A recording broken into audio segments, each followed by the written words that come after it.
Good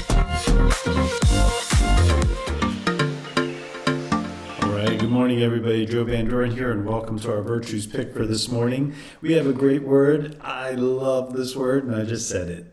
That virtue today that we're going to focus on is love. So let's read the description first, then we'll talk about it and see how it's resonating with me today, and then you can spend some time as you focus on it during the day to see how it resonates with you. So love is at the center of our being. It is the vital force that gives us energy and direction. It connects one heart with another.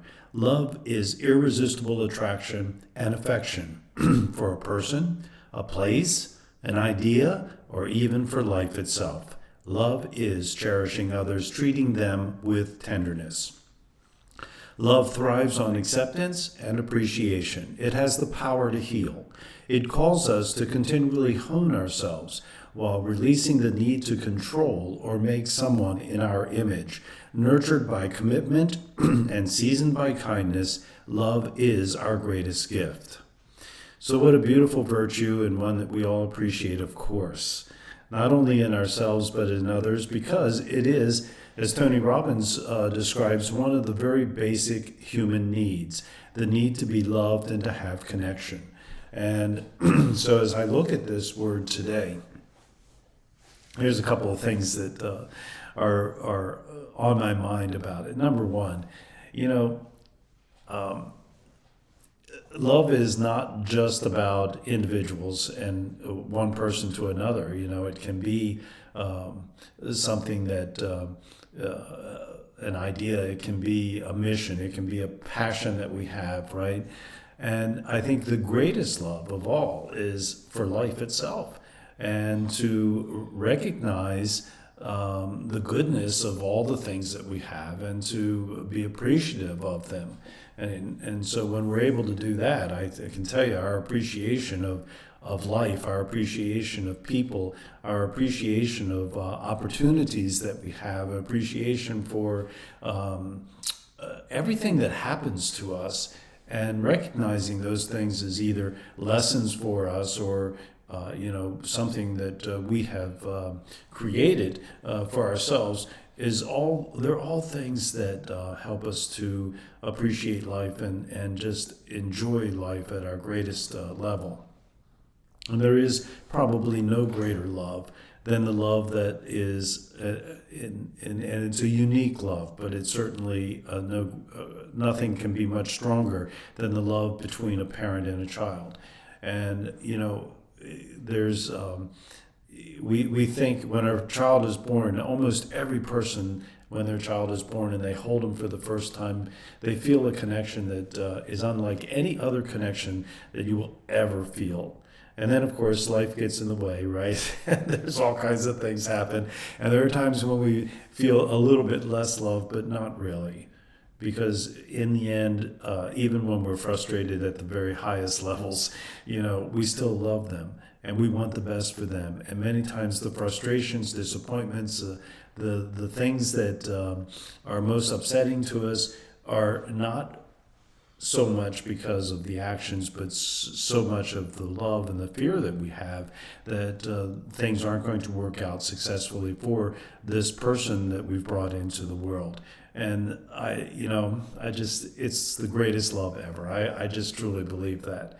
Having said that, though, love really is not about having control over this unique individual that we brought into the world. And it's not about making them into our image. They are not a chip off the old block, right? They will learn a lot of things from us, and they will copy a lot of things from us, and some of those things we'll like, and some of them we won't like. But in the end, our love for them is because of who they are as an individual and who they are as a unique person. And so as I develop this virtue of love, I think it really is a matter of continually growing ourselves in our ability to do all kinds of things and to attract to us all of the things that make us feel better, that make us more joyful, that make us feel more satisfied. And love is that connection, right? That deep connection that we have with another person, with an ideal, that deep connection that we have with the mission that we're on. But in reality, I think one of the most important loves that we can have, even though it's a different kind of love, and some would have something to say about this that maybe disagrees with this idea, but we have to love ourselves. We must love ourselves. When we love ourselves, we're going to be patient with ourselves. We're going to be kind to ourselves. We're going to believe that we have everything that we need to be the best person that we can be. We're going to be optimistic. And when we love ourselves, we're not going to talk down to ourselves. We're going to have an esteem, a dignity, a nobility. We're going to have a strength about ourselves that goes beyond anything that anyone else can give us.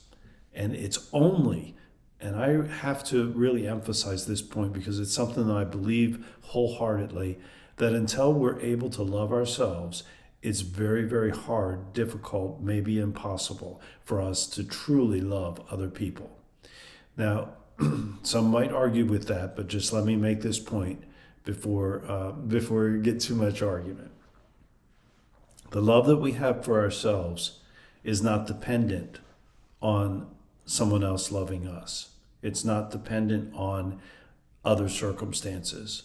It's not dependent on someone giving us something. It's accepting ourselves for who we are, appreciating ourselves for all the virtues that we have. It's having that high self-esteem that says, I'm worthy. And isn't that one of the biggest things that holds people back, is the inability to see themselves as being worthy. We see it in kids, we see it in adults.